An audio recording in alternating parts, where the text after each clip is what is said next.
All right, everybody, welcome in. It is another live stream Thursday here on the Green with Envy podcast. We got the three-man weave in the building, and we are set to preview what is potentially the game of the year, an NBA Finals preview, maybe. Celtics Nuggets coming up tonight. We got you set. We got a preview. Get locked in. This is Green with Envy. Let's go.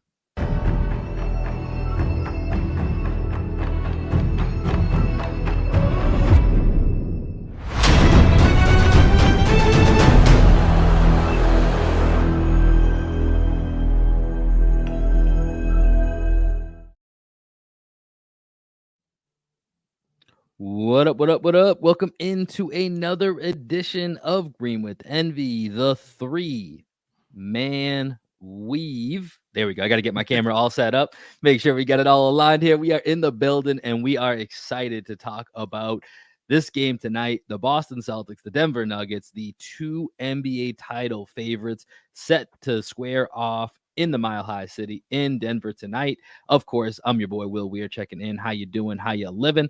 First up, we got my best friend, co-host, and the coach of the podcast, the one and only Greg Manakis. How you doing, man? I know you had a busy day at work. You were telling us before we got on here. You gonna make it through this stream? I got my Celtics hat on, bro. I'm good. No, you know what? I was actually thinking because my brain's a little loopy right now, and loopy Greg is always a fun Greg to get on a podcast. It is. It's good. It's a good time.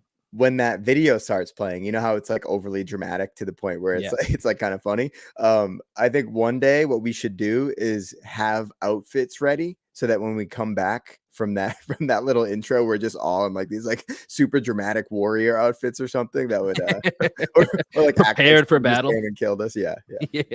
Ready to go, ready to square off against the battles of the internet. And no one does that better. Actually, what a segue. No one does the battles of the internet better than our guy here, the lead writer for Celtics blog and the leader of the Taylor gang. It's the one and only defender of the internet, Adam Taylor. How you doing, man? Yo, what's going on, man? What's going on? I wouldn't call myself a battle-tested internet guy, but I definitely take my. I don't know, man. I see you scrapping out there every now and then, so I know. I like how you said defender of the internet. Yeah, like, I messed up that one. I kind of want the opposite of that. Like anti-internet, and Adam's just out there defending it. I mean, lately I've been proper anti Elon Musk. Maybe that's what it is, man. I've been sharing my thoughts there, but yeah, I'm good, man. I need a trim. But I don't know if you saw on Twitter the other day, I shared a car crashed into my barbershop. So at the moment, like let me see if I can share it real quick. But right now, I'm super loyal when it comes to like barbershops and stuff. Like first of all, if you don't do a hot towel at the end of the bar, like after the shave, I'm not paying you. Like you're not worth my time. Right, and they're rare. You can't find them. But a car like crashed into the barbershop, like actually into the barbershop. You go to a place called Turkish Barbers? That's like literally there's a million Turkish barbers here. Really? Dude. Yeah. But like I got no barber right now, dude. Like, and the worst thing is that's right as you turn into like my I call it an estate, my estate. Like, so they've blocked off the road. So like it's kind of like I'm living in Biodome right now. Don't know if you remember that. Like there's no way in or out. The Pauly Shore movie? Is that what you're talking about? You're just kind of stuck, dude. Like so yeah, I'm just looking a little bit like a bit hobo-ish. Hey man, I feel you. I had to shave. I had to get my Derek White on earlier today. Oh, my bad. I was in need of a little cleanup myself. But I'm with you, dude. When you find a barber, you gotta stick with that because when you lose a barber, it's like losing a member of your family. Like it's absolutely devastating, that interim period of having to interview other barbers that you mess with. So when you lose that, I understand. Even as a bald man, I still go to get my beard lined up. I'm going tomorrow morning. Actually, shout out to my homie Reese. Got me lined up 9 a.m. We getting in there, baby. Fresh for the weekend. You gotta have the plug, or else it's rough. It's rough. Yeah, hey, just real quick, just quick programming note to kind of get us back on track here. I'm loving this conversation. I'm happy to have this conversation that's not about basketball as long as we can go. But for everyone that's tuning in right now, these Thursday live streams, right? They're live. We want them to be interactive. So if you have any questions, or you have any comments, any topics you want us to discuss, throw them in as a comment. We can throw it up there on the screen. We can talk about it right now. Apparently we're talking about barbershops and barbershop loyalty, which is cool. If you want us to talk about barbershop loyalty, I'm cool with that. Throw those questions in the chat. When I moved here, when I moved here to Austin, Texas, it was very difficult for me to find a good barber. I went to that one barber in the neighborhood we used to live in, Will, and like he was cool, but he hit on me all the time, which was a little awkward. So I had to get out of there, man. Lowering the chair down, his leans over the front of you, dude. The final haircut at this man's place, he held up the different what are they called? Clippers. Yeah, dude, that's where my brain's at right now. And he asked me which one was the right size, and I was like, that's the last one. That's the last haircut. Thank you very much, my friend. I am going to be going to a new barber. And I now go to either Bird's Barbershop in Austin, Texas. Shout out to Bird's, or my girl, Savannah Dow Lake, who's like a hair stylist, since I got a little bit more growing on the top these days, try to, find the right layers and cover up the 5 head, bro. That's one thing that I'm struggling with, dude. There are some angles. Danielle take a picture of me and I'm like, dude, is my forehead really that freaking big? Is my forehead that big? Hey, it's like Drake said, it's all about them angles. Sometimes it's just bro, the angle, I've started to get grey hairs here and there, man. But I've started to call it as chrome on the dome. So to try and make me feel a little better, I got a bit of chrome on that dome. Hey man, listen, I know I'm technically the youngest one on this show, but like I said, I had to do the Derek White before the show today, and my hair, I hadn't shaved my head in like 2 weeks, which is rare. Usually I shave my head once a week, and so it'd been like roughly 2 weeks.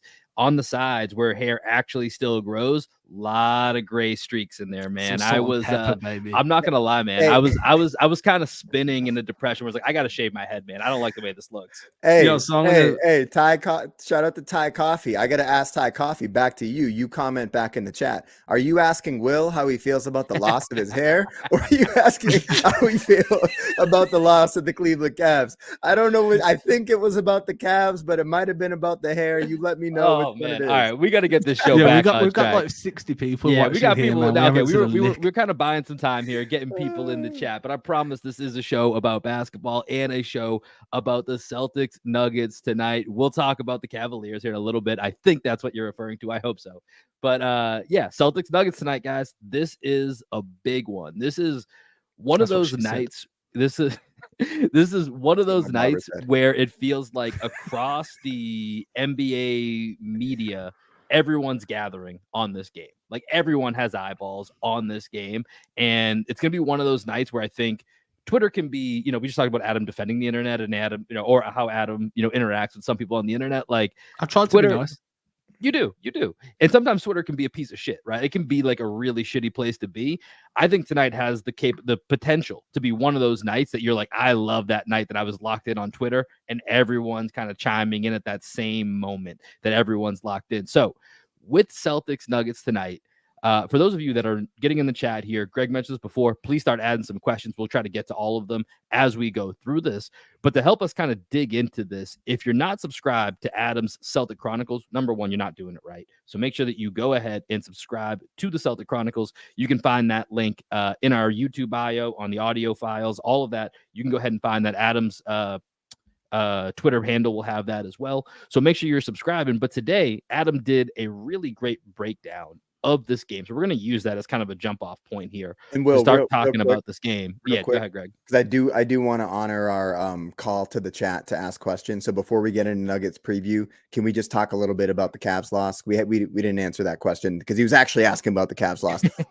So Adam, Will and I we did a post game, right? We talked about it. My biggest takeaway was kind of what we did the post game before all of the comments came out, and my takeaway was that maybe this is a good thing that they lost this game because they can actually learn something from losing that game versus, winning a game they didn't deserve to win. And KP had a very similar comment. So I know how I feel. I know how Will felt. Adam, how did you feel after the Cavs loss?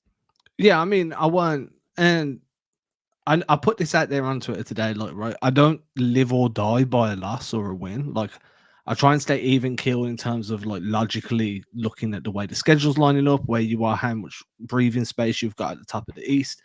I will say I was really pissed with the way they kind of devolved back to that single high pick and roll offense for a large portion of that run that Cleveland went on. With one screen, coming off a screen, going ISO, driving the ball into traffic, coming off a screen, just sidestep free. There was a lot of shades of the last season of Brad Stevens era there. You know, like that season where they got swept by the Nets, and it was just a shambles. It was a lot of ISO after high pick and roll. Some of the kind of same stuff we saw at times last season around about this point in the season. So I was a bit frustrated. I was annoyed because I was like, this isn't the Celtics we've seen all year. That Cleveland arena has some juju there that just doesn't like Boston, right? Like you need a shaman in there. You need to get Kyrie in there with some sage. Like I burn sage around the house as well to get, like I believe in that shit. Like you need to go and get that sorted quick time because there's some juju in that arena. So yeah, I was frustrated. I'm not going to stand here and start saying that they're not going to win. They're not this. No, whatever, man. You took your foot off the gas. You deserve to lose. In a way, it's a good thing because that's going to reinvigorate you coming into this game. I think that after that Warriors win, maybe there was a little bit of ego there. You know, kind of like KP talked about that. He talked about like we kind of need to get humbled. We were a little bit feeling too invincible, especially after the drubbing they put on the Warriors. And so that was kind of the ultimate point that we landed on. Is like, you know, these games happen, but sometimes they do help to kind of realign the focus. And especially when you're going into this game here, which has been hyped up, especially got extra hyped up after what happened on Sunday against the Warriors. And now you have this game against the Nuggets, which, you know, the betting favorites, everyone on whatever, you know, national podcast, national TV show, pretty hard to find too many people that aren't looking at Celtics Nuggets as the most likely NBA Finals matchup at this point. Of course, there's a long way to go. Things can change. Injuries happen, yada, yada, yada. A lot of stuff can happen between now and then. But these are clearly what feel like the two favorites right now at this point in the season. So let's transition to this game, because one of the parts that I said on our last post-game show was I'm not been out of shape about the Cavs game, but if we end up in another close game with the Nuggets and there's kind of some slippage and there's some of those traits that carry over, I might look back and be like, okay, maybe that was a little bit, I shouldn't have, you know, blown that game off. Maybe that was actually telling us more than what it actually is. But right now, I don't feel that way. So we'll have to see. But going to the Nuggets game here, Adam, I mentioned before, Celtics Chronicles, you did a great breakdown on this. One area that I wanted to start with here, and it's really the beginning and end point here, is let's talk about Nikola Jokic, because that's where a lot of this game is going to come down to, is what do you do with Nikola Jokic? How do you manage dealing with a player of his nature that, you know, he's an all-time great. It's all about Jokic, as you said in that article. So let's start here, and I'll go to you, Adam, for this. Who do you think guards Nikola Jokic, and how do you think the Celtics go about doing that? 'Cause I think that's where we have to kind of start this analysis. Yeah, I think it depends on the situation, right? Like, is it how you go about guarding him in the half court, how you go about guarding him when he's on ball in transition, off ball in transition? I think there's different strategies for each one of those things. If in terms of like half court, he's in delay actions because that's primarily where you're going to see him above the break. You run him in some DHOs. Maybe you have him like reading the defense, quarterbacking, making those passes that pretty much only Jokic can make at his size and his position. Then I think you try and go a little bit smaller than him. You found success there previously with Grant Williams, going a bit small, using some physicality, getting underneath those hips of his. I think Tillman makes sense there, just in terms of like physicality in short bursts. I think over a larger period, Tillman's going to get cooked the same way pretty much anybody's going to get cooked. Yeah, you need some X going to give it to you right there. I think that the way you kind of play Jokic is you want him to put the ball on the floor more than you want him to pass when he's above the break, right? You want to force him into driving into that traffic. So maybe you clog the lanes a little bit more, take just that one step off him, but then he can shoot the free. So maybe you blitz, right? I think this is going to be very big on you kind of see what type of game he's having. How's he shooting from the perimeter? If he's struggling from there, maybe you sag off and dare that shot. If he's hitting them, maybe you start pushing up a bit more. You send two, knowing that you might have to peel back off and pick up whoever else. Where it's going to be a lot of kind of see how the game's flowing and then send whoever you can at him. So one of the things that I put in this takeaways is in transition, you're probably going to see a lot of peel switching, because that's going to be the primary way to kind of get Jokic into some difficult situations when he's on rip and run scenarios, grabs the rebound, pushes the ball. when it's transitioning his off ball, you're going to want to kind of peel switch or veer back, which is kind of you switch a smaller guy onto him so he can kind of sit down underneath Jokic and stop him from stampede cutting towards the rim. Again, it's just going to be throw whatever you can at him till you find something that works, and then keep throwing that at him until it doesn't work no more, and then start throwing some new shit. That's the point. He's the best player in the world. I don't think there's one specific way of doing this that's going to pay dividends. It's just keep rolling that fucking dice, man. Dude, nobody can guard Jokic. No. It's just like you can't guard the guy. I'm trying to give you a more robust, like, you know, there's got to be some options. No, you've done an excellent job. Adam writes this whole essay and Greg comes in, just the hashtag at the end. No one can guard Jokic. I mean, I pretty much said that at the end, but like, again, you just got to keep throwing stuff, right? Eventually you'll find something that works for 5 or 6 possessions. And those 5 or 6 possessions could be the difference at the end of the game. It might be a 4-point lead, and it could directly correlate with that 2-minute stretch where you found a bit of success before he adjusted. And to me, that's super important. Is just keep, like, again, we say it on offense, right? Keep plucking away until you find an area that works, and then just keep hammering it until it doesn't work no more, and hope that you've made enough headway. Yeah, and I remember before the last game, Will and I were kind of talking about the best way to go about dealing with Jokic, and I think what we came up with was you kind of just gotta let him get his, you know, and shut down everybody else. And that's kind of what happened in the last game. Yeah. You so you know, I think it was Murray had over 30 points, Jokic had over 30 they had points, like 72 combined or 75, something in that range. And we really shut down everybody else. But that 2-man game is so lethal that if you're going to allow the Nuggets to just run the 2-man game with their 2 best players, maybe not the best recipe for success, but it was a worthy gambit. Probably a little bit more worthy of a gambit than Draymond's gambit on Jalen the other day. Yeah. Which apparently they came up with 15 minutes before the game, which is one of the funniest. Shocking things. It didn't work. One of the funniest things in the world. But do you want to get to another question? Or yeah, I was gonna, let me pull this up. We got one in the chat here that I'll go to, because I'm sure we'll jump back and forth between a few things here. But question from the chat here: do you think Tatum can significantly boost his MVP efforts with a big game and win tonight, or is he too far out of the race by now? Shout out to Jacob here for the question. So I'll jump in here on this first. We've talked a bunch about. I'll leave the question up. We've talked a bunch about, you know, Tatum's MVP chances, and I said a couple weeks ago, as we're on this national TV run, if there's going to be a significant run for Tatum to get on that throws him into the conversation, it was and is this stretch right now. I'll be honest, if he had the way that he started the Cleveland game, Greg and I talked about it, I thought it was going to be an easy 40-plus point night for Tatum, and he was just going to be putting on this national TV display coming off the Warriors, where he dominated that second quarter with, I think, 22 points in that quarter. Overall team domination. They continue to dominate on TNT against the Cavs. Obviously, that didn't maintain itself in the second half. I do think that's a little bit of a road bump in this MVP rise for Tatum. But I do think tonight, there's a chance. I still think it's probably a Jokic and SGA race for the top 2. I think really the whole Tatum discourse about him being an MVP candidate is more about him just getting more respect as a top tier player. I think he just gets besmirched a little bit in that conversation too often for being a 24, 25-year-old that's had a few bad games, but also has a bunch of memorable games that guys like Joel Embiid and Devin Booker, certain Luka Doncic, don't really have to their name in that same way, being with their backs against the wall. And I don't think those get remembered in the same way his handful of stinkers do. And I think that's the disrespect for me when I think about him in the MVP race. I don't think he's ultimately going to win it, but he comes out, throws out a 40, 45 point game or something like that tonight. Really, has a game that sticks out in voters' minds against Jokic, and maybe he even ends up on Jokic defensively and has a few plays. I don't know. I'm just like, there's a chance, but I honestly don't think he's going to win the MVP this year. So I don't think it will factor in significantly.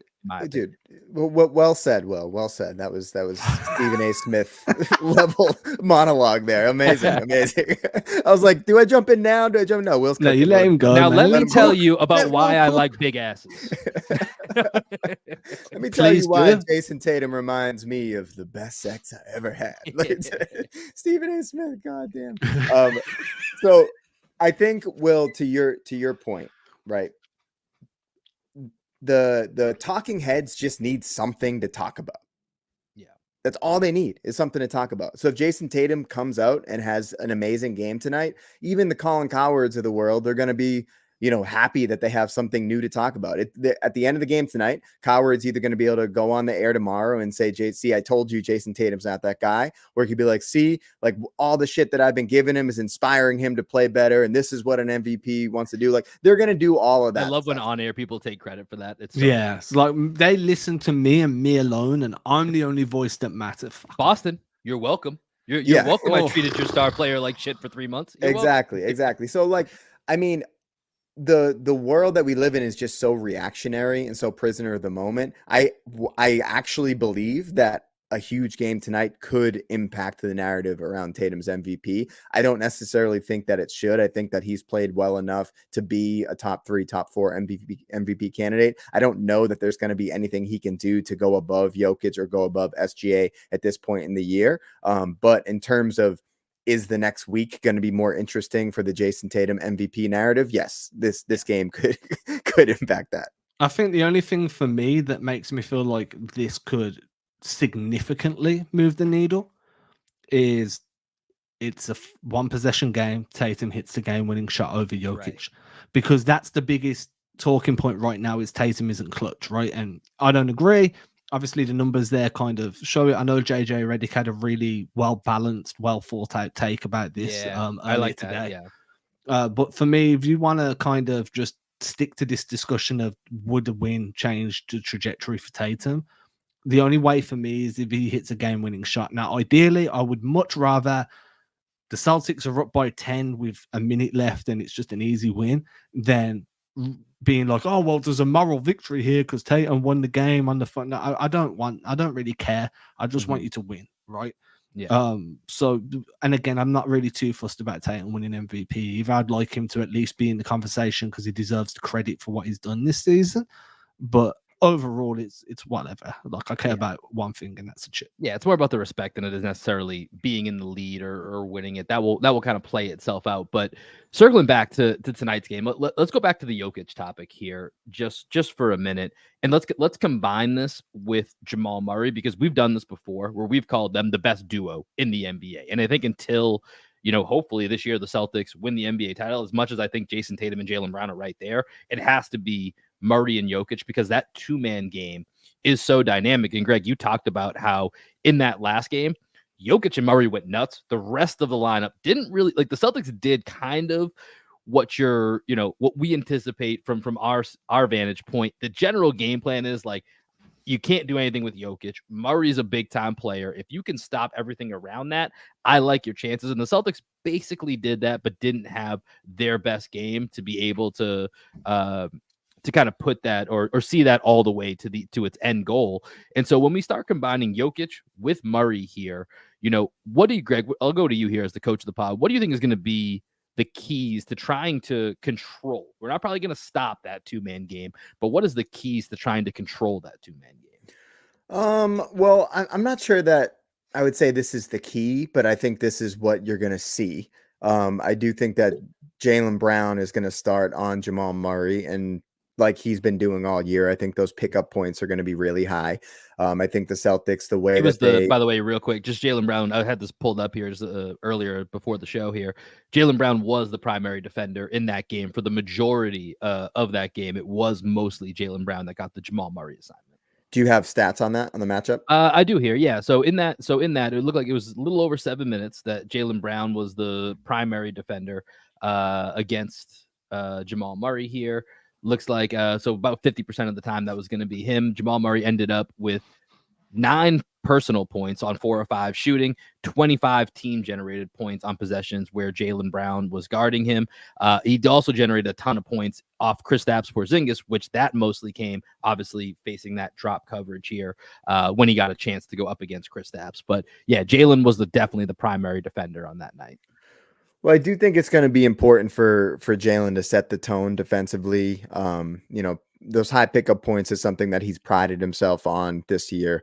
You even hear, I think it was on the low post with Scal, that they were talking about how this is the best defensive season Jaylen Brown has ever had. So it's nice to see that even like the Zach Lowe's of the world and those people are starting to recognize the level to which JB has defended his ass off this year and has really committed to being that primary on-ball defender, because it kind of takes away his weaknesses, lackadaisical off-ball defense and all the stuff that we know with JB, and it allows him just to zero in. And he's such a ego-driven player that he likes those matchups, the one-on-one, mano-a-mano matchups, where he can look across the court and say, okay, I'm taking out Jamal Murray. I'm taking out James Harden. I'm taking out whatever superstar player you want to put in there. Jaylen Brown wants that matchup, and I think it's good to kind of keep him occupied with that, with something that his skill set is actually really good with. As Jalen said, he's 240 pounds. He's super strong. He's at this like peak of his athleticism.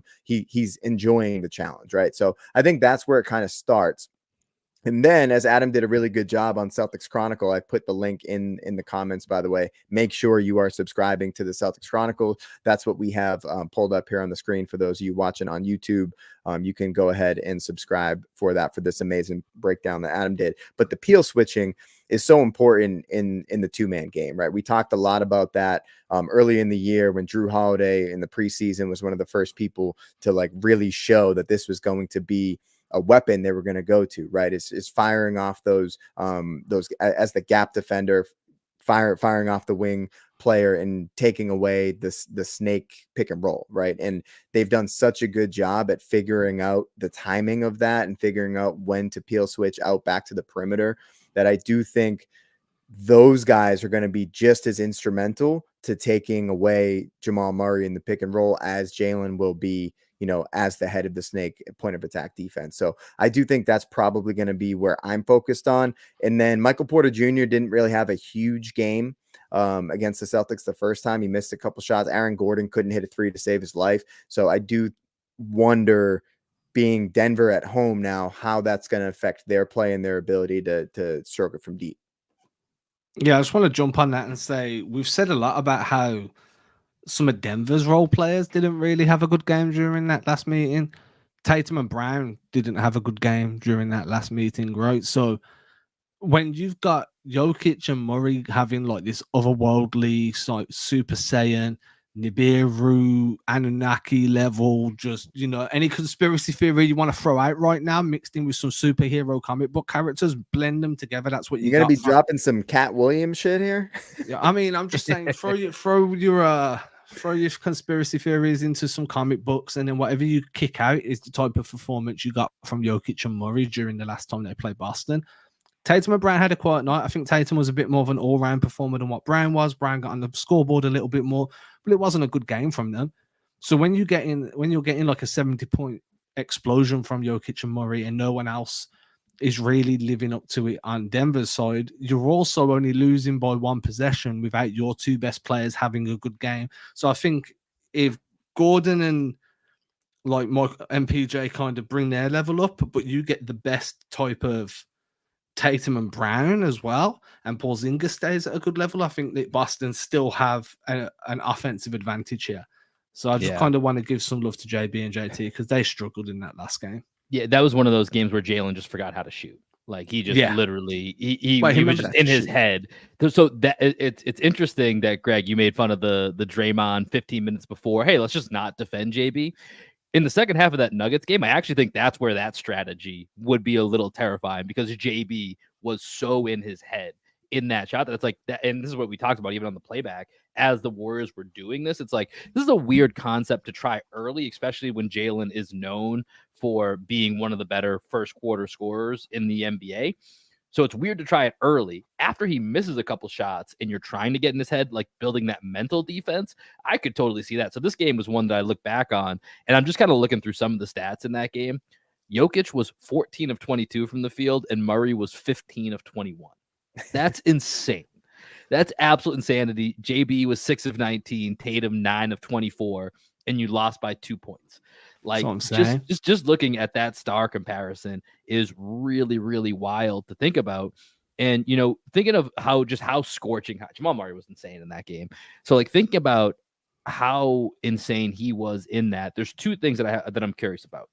I'll start with this one. We've talked a lot about, Jason Tatum, if he is to build his MVP campaign, or whether it's this year or next year, a lot of it might be that the opinion of him on defense is what changes more so than what he is on offense. It's that people don't maybe realize just how good he is, and that this postseason might be when that becomes more of the staple of when we talk about Jason Tatum, we have to say he's an all NBA level defender as well. Do you think we get a little Tatum on Murray tonight? Or do you think that's something, or would that be something you guys would try if you were the coach? Adam, you can go ahead and take that, but I just the MVP thing, I think for the analytics driven voters, sure. But I think crunch time is when Tatum is going to win over the casual voter. Yeah. I guess I'm more just thinking of like the Jason Tatum narrative where we've talked about this postseason that his defense is going to start to become more of a talking point that overcomes, well, Luke is better on offense. It's going to be like, yeah, but have you seen Jason Tatum with X plays on defense? I'd rather Tatum in like a Roma role to begin the game, kind of playing off the weak side, reading that passing lane, jumping out passing lanes, clogging lanes, being that kind of like the disruptive guy, the guy that's getting the deflections, putting his hands on balls, pause. And he's such a good rebounder too. Yeah, exactly. So having him in that helper role, that kind of weak side Roma, even if he's on the strong side corner and he can just dig in on drives and stuff, that makes a lot more sense to me than being like, hey, we want to try and win over some analytical votes here. We're going to put you on. That doesn't work for me. I would even rather him get switched onto a few possessions with Jokic just to kind of see whether his length can kind of bother Jokic at least for a possession or two. But overall, keeping him in a helper role, just that makes more sense to me in terms of the team dynamic. That's kind of where I'd lean. Yeah. I mean, I guess I was more thinking of back to like the OKC game, which I think has been the one brought up the most, where at the end of the game, you saw him on Shea. That's more where I was envisioning, like if Jamal Murray's on fire again and we get to the last, 5 to 8 minutes, then maybe do we see Tatum on him? I think the argument would be in the last 5 minutes, if you put Tatum on Murray, you can theoretically switch the pick and roll, right? And you don't have to compromise your defense by having a smaller guy mismatched on Jokic. You can kind of trust Tatum to Adam's point, just like, can he bother Jokic as a weak side roamer, taking away the rolling big? Can he just straight up switch onto Jokic and be a pest on the defensive side of the ball? And I don't know that Tatum, I mean, nobody really is able to do it. I have seen some guys that you wouldn't expect to give Jokic problems, give him problems just with length and like to not pull the chair, but like Wemby's Wemby, right? But like you would expect Jokic to be able to get his shoulder into Wemby and kind of move him out of the way and just finish over the top of him. And there have been times where guys with a little bit more length have been able to bother Jokic, like even Grant, when Grant was a more physical defender than that, but the way that he was able to kind of time Jokic's hook shot a couple times. Remember where he like blocked Jokic like 3 times in one game? He just like timed up that hook shot. And then Jokic subbed himself out basically. It was like, I'm done with this one. And then the game just went to shit from there. For Denver. It was that insane. It was like a Sunday. That's where the Batman name came from. Yeah, it was one of those rare Sunday matinees during that stretch where those never went the Celtics way. This one, turned into like a crazy blowout really quickly. Yeah, but my point being is that Tatum is a really smart defender and he has really good hands. So I do think that he might be able to give Jokic some problems. Maybe he deflects the pass, right? Maybe it like that's the defensive play that you see out of Tatum is Jokic expects to be able to just dump a ball to a cutting Aaron Gordon from the dunker spot and Tatum gets a finger on the ball. You know what I mean? Like he's not going to be able to stop Jokic, but he does have the measurables and the instincts and the hands in order to make a play in a key moment. Another question I have for you guys here as the more analytical part of the show here.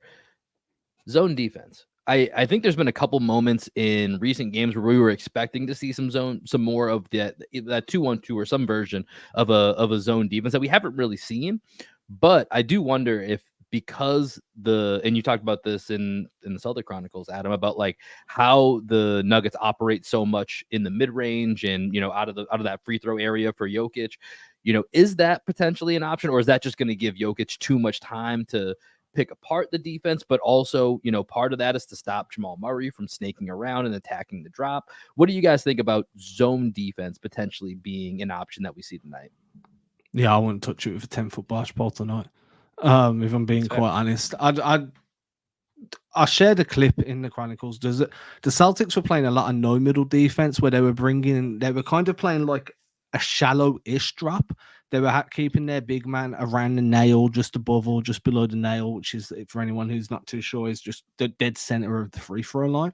So they were having him kind of like just a shade below the level of the screen, having your two wings on either elbow so they could pinch in, and they were taking away middle drives consistently earlier in the season.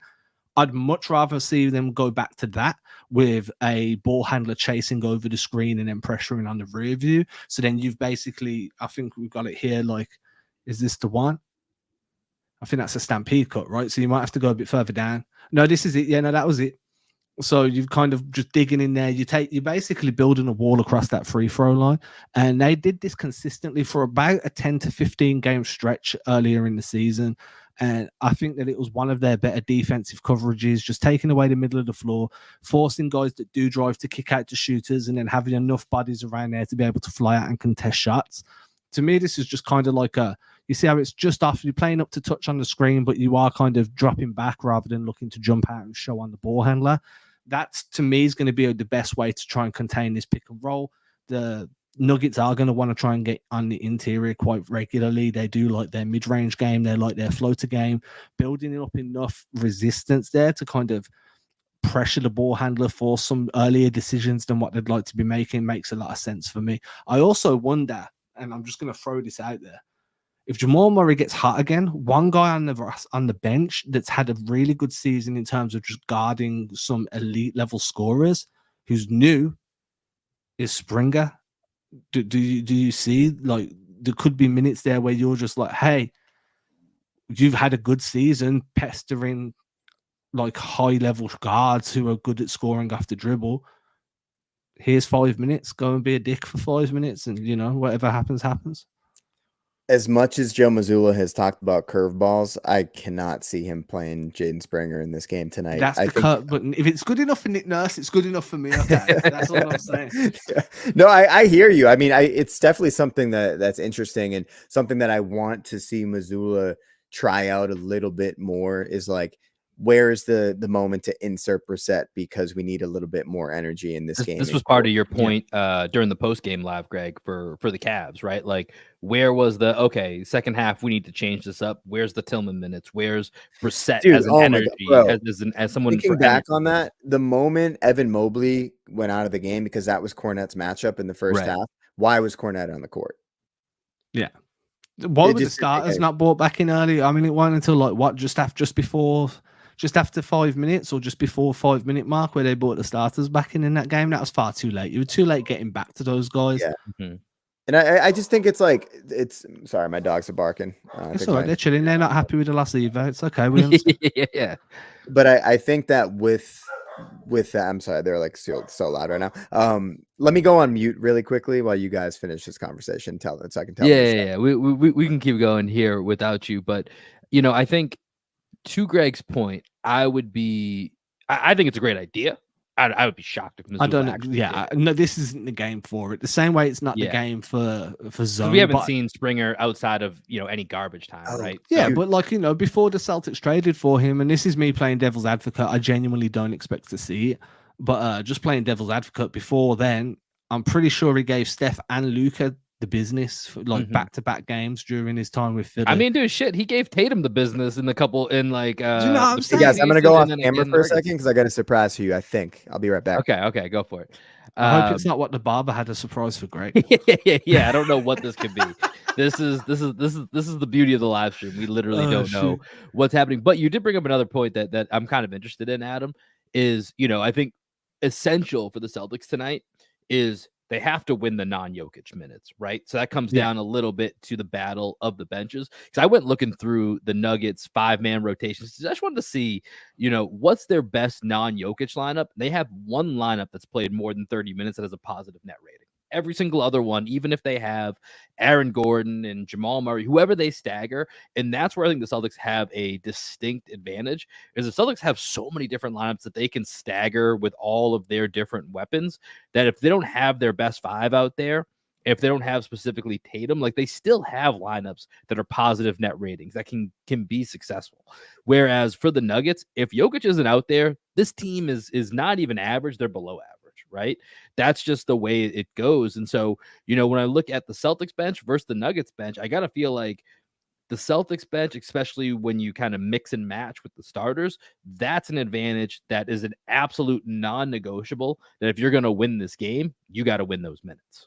Yeah, the bench minutes are going to be huge. And for me, it's not just about those bench minutes. It's usually like the minute after Jokic comes back into the game, he's just getting back up to the speed of things. I always think that transition period there, the first few minutes after, is always quite overlooked as well. Like, I think that if you don't win those minutes, you've got no chance, because this is the swing factor that comes with being up against the best player in the world. What have you got for us, Greg? Yeah, we've stalled long enough. What you got, Greg?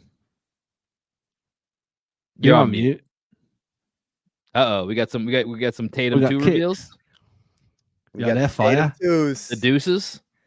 Oh man, Tatum 2s. I think these are called the Mama's Boy. Are these the Mama's Boy? I don't That's know. what my daughter calls me. Guys. Okay, I'm not really. Sent from Jason Tatum himself. Shout out to JT for the delivery to my home.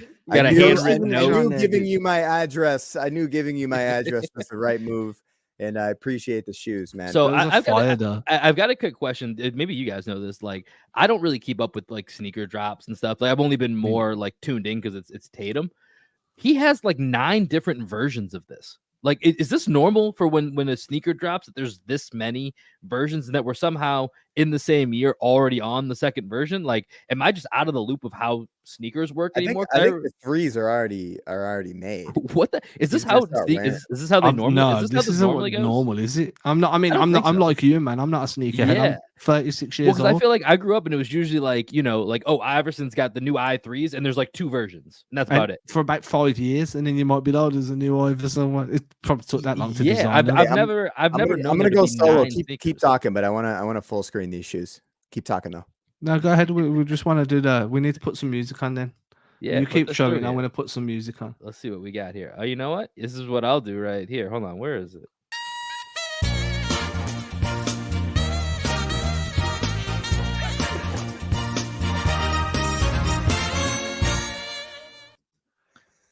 There we go. Beautiful. I think we should end the show on that. I don't think we can beat that. I don't think we have anything else. These shoes are nice, bro. So the old shoes, what I didn't like about them, they had this like space in this part where it's just as like hard plastic, and they broke a lot, right? Those shoes broke a lot where you couldn't really hoop in them. I like these. They look like they're going to be a little bit better for hooping and also better for just like wearing out. If I have a show next Friday, part of South by Southwest here in Austin, Texas. Come on out, the Far Out Lounge, March 15th. My band Black Sheep Optimist will be performing at 7 p.m. At the festival stage, and I think I might have to wear the Tatum 2s. I think I'm going to wear the Tatum 2s. That's a good premiere event for them. I like them. I want to see pictures of them in the wild. These are nice, man. These are nice. We'll get you some from the show next week. But okay, let's put a bow on this here, guys. Let's give some quick predictions here. What do you guys think will be the score tonight? Greg, we'll go Greg, Adam, and then myself. Oh, sorry. Celtics 119, Nuggets 111. Is it my turn? Yeah, Celtics by 4. I'm not going to put numbers on it, but Celtics by 4. Okay. I'll take. I'm gonna say the Celtics put it on tonight. I'm gonna go Celtics by 12. I got Celtics by 12 in Denver tonight. We'll see how it all turns out. For those of you tuning in right now, myself and Greg, we will be back with a live stream following the game. So follow us on Twitter. It'll be live on Twitter. It'll be posted to YouTube right after. So make sure you guys are following at Green NV Pod to come join us for that after the game. As always, guys, this has been a pleasure. Another successful live stream here for the 3 record setting. Man, it's hard to line that up with the camera. My perception's all messed up here, but let's play you out of here with some Black Sheep Optimist. For those of you that won't be in Austin, Texas for South by Southwest, make sure you go and find and subscribe to everything Black Sheep Optimist related. You can find it in the description of this on YouTube, on the audio, wherever you listen to it. We'll catch y'all later. Peace. Dude.